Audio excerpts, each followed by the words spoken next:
देश की राजधानी दिल्ली और उससे करीब 190 किलोमीटर की दूरी पर बसा हुआ एक छोटा सा कस्बा खेतरी। पूर्वी राजस्थान के नीमका थाना जिले में स्थित ये छोटा सा कस्बा खेतरी राजस्थान की राजधानी जयपुर से लगभग 150 किलोमीटर दूर है। वैसे तो वर्तमान में खेतरी भारत सरकार के अंतर्गत HCL अर्थात हिंदुस्तान कॉपर लिमिटेड के द्वारा नियंत्रित है, लेकिन विकास के तौर पर देखा जाए तो देश की बाकी हिस्सों की तरह संपूर्ण व्यवस्थाओं और सुविधाओं को यहाँ का पता अभी तक पूर्ण रूप से नहीं मिला है। आंशिक तौर पर अविकसित होने के बावजूद भी अगर पीछे मुड़कर देखा जाए तो इतिहास के पन्नों में खेतरी एक विशेष स्थान बना चुका है। आज हम उन्हीं पन्नों को फिर एक बार पलट कर देखेंगे।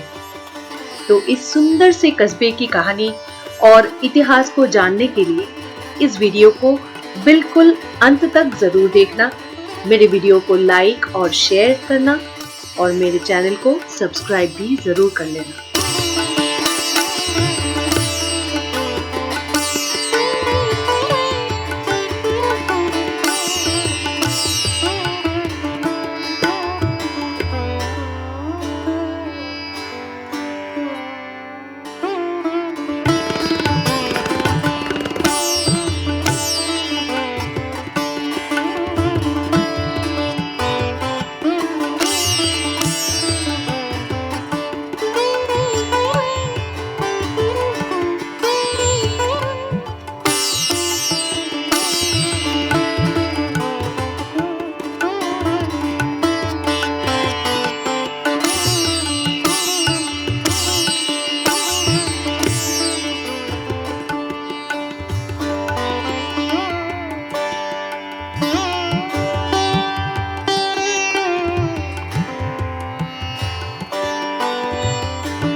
महल में घूमते हुए चारों तरफ से एक अद्भुत सुंदर भजन कानों तक पहुंच रही थी।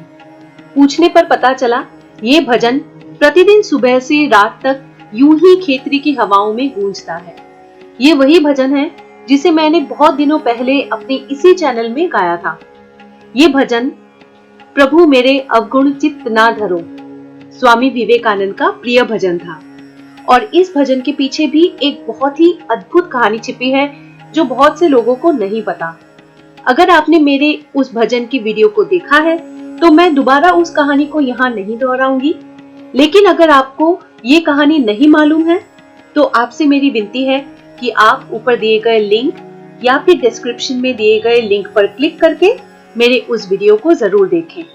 स्वामी जी का इस भजन से क्या नाता था ये आप जरूर जान पाएंगे। तो अब चलिए आपको मैं आगे की कहानी सुनाती हूँ। अपनी जीवन यात्रा के दौरान स्वामी विवेकानंद कुल 3 बार खेतरी पधारे थे।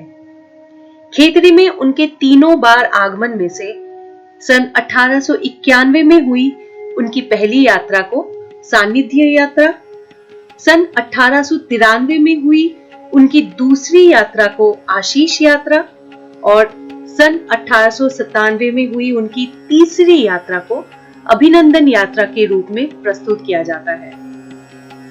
सन 1893 में राजकुमार जय सिंह के जन्म का उत्सव था। शेखावती में पहले कभी किसी ने ऐसा समारोह नहीं देखा था। खेतरी के राजप्रासाद में बड़ी धूम मची हुई थी। अनेक राजाओं और नवाबों के साथ ही साथ वहां के द्वार पर संगीतज्ञों, कवियों तथा याचिकों का भी जमावड़ा एकत्र हुआ था। राजा जी के लिए ये सारा उत्सव स्वामी जी के बिना अधूरा सा था। इसलिए उनकी आग्रह करने पर इस जन्मोत्सव में सम्मिलित होने को और नन्हे से कुमार को आशीर्वाद और शुभकामनाएं देने के लिए स्वामी जी स्वयं खेतरी पधारे। ये थी उनकी दूसरी खेतरी यात्रा। उन दिनों स्वामी जी अमेरिका जाने की तैयारी में व्यस्त थे। फिर भी वो राजा जी के इस अनुरोध को टाल नहीं सके।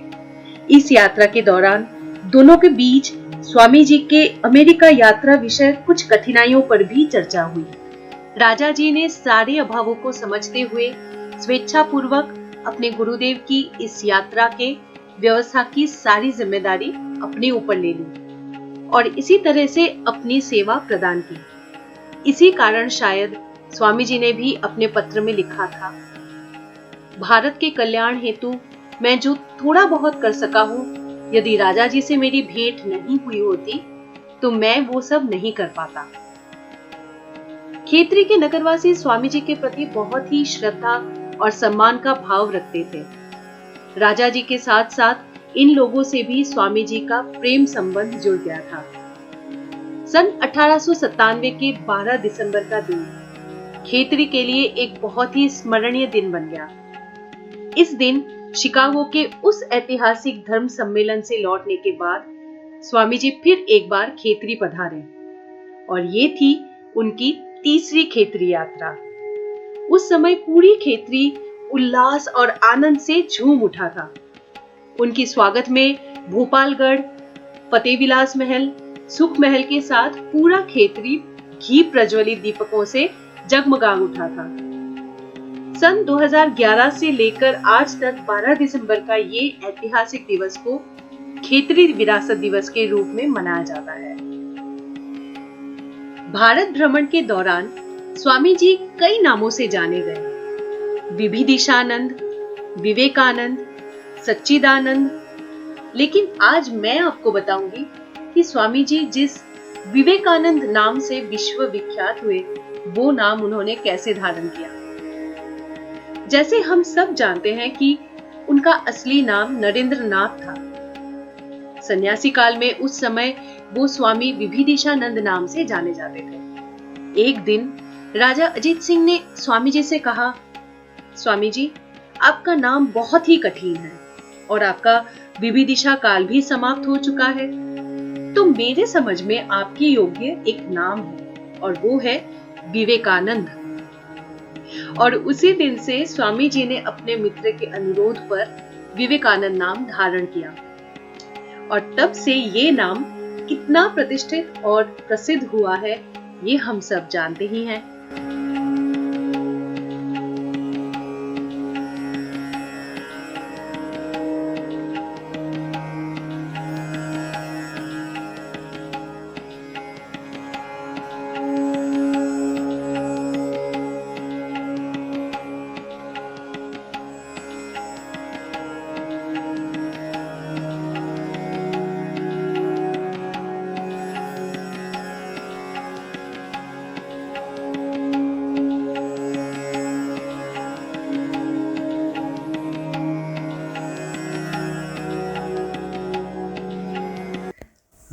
এটা রামকৃষ্ণ মিশন বিবেকানন্দ স্মৃতি মন্দির খেতড়ি। তো এখানে স্বামী বিবেকানন্দ 3বার এসেছিলেন। তো স্বামী বিবেকানন্দ যখন প্রথমবার আসেন তখন স্বামী বিবেকানন্দর নাম ছিল বিবিদিশানন্দ। তিনি বিবিদিশানন্দ বা সচ্চিদানন্দ এরকম নাম ব্যবহার করতেন। তো খেতড়ির রাজা তাকে অনুরোধ করেন যে স্বামী বিবেকানন্দ নামটি গ্রহণ করার জন্য। এখান থেকেই স্বামী বিবেকানন্দ, এই বিবেকানন্দ নামটি রাজা অজিত সিংয়ের সাজেশনে গ্রহণ করেছিলেন। আর এখান থেকেই স্বামী বিবেকানন্দ শিকাগো গিয়েছিলেন। রাজা অজিত সিং তাকে শিকাগো যেতে সাহায্য করেন এবং সেই সাহায্যে রাজা অজিত সিংয়ের সাহায্যে স্বামীজি শিকাগো এখান থেকেই যাত্রা করেন। রাজার সেক্রেটারি ওনাকে বম্বে পর্যন্ত নিয়ে গিয়ে জাহাজে চড়িয়ে দিয়ে আসেন। তো এইটি রাজা অজিত সিংয়ের যে প্যালেস, সেইটিতেই এই রামকৃষ্ণ মিশন আজ প্রতিষ্ঠিত হয়েছে। আর এখানে স্বামী বিবেকানন্দ সম্পর্কিত একটি সংগ্রহালয় রয়েছে এবং রাত্রে একটি লাইট অ্যান্ড সাউন্ড শো হয়, যার মধ্যে এই খেতড়ির সঙ্গে স্বামীজির সম্পর্কটিকে বোঝানো রয়েছে। এটি দিল্লি থেকে বেশি দূর নয়, দিল্লি থেকে মাত্র 200 কিলোমিটার দূর, আর জয়পুর থেকেও প্রায় 160 কিলোমিটার দূর। তো এই জায়গাটি স্বামীজির একটি বিশেষ স্থান। যারা এখানে আসতে চান তারা আসতে পারেন। আমরা এখানে সবাইকে স্বাগত করি। ধন্যবাদ মহারাজ, অনেক ধন্যবাদ। वर्तमान में महाराजा अजित सिंह जी के इस फतेह विलास हवेली को राजस्थान सरकार द्वारा हेरिटेज घोषित किया गया है। यहाँ हवेली घूमकर देखने के साथ साथ दर्शनार्थी म्यूजियम और लाइट एंड साउंड शो का भी आनंद ले सकते हैं।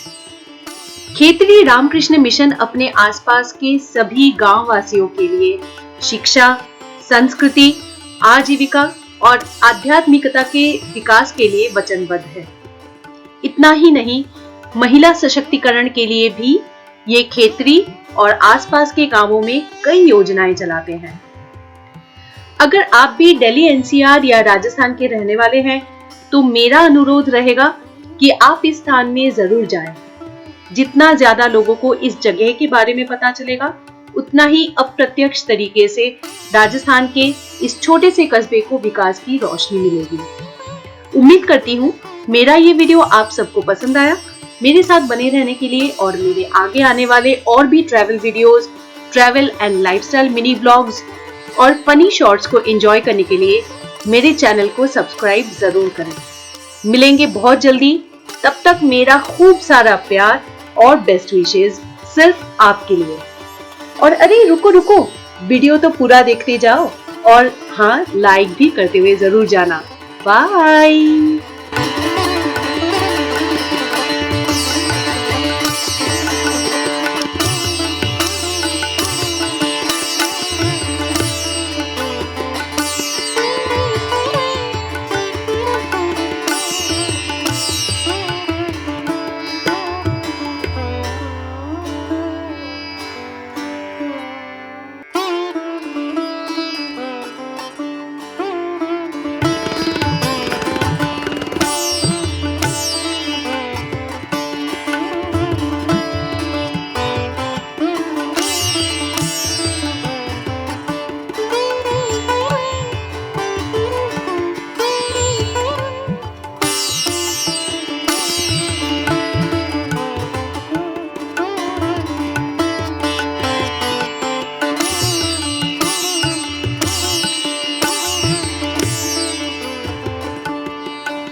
से मैं नर नारी और ऊंच नीच के बीच भेदभावों के संस्कारों से मुक्त हो गया हूं।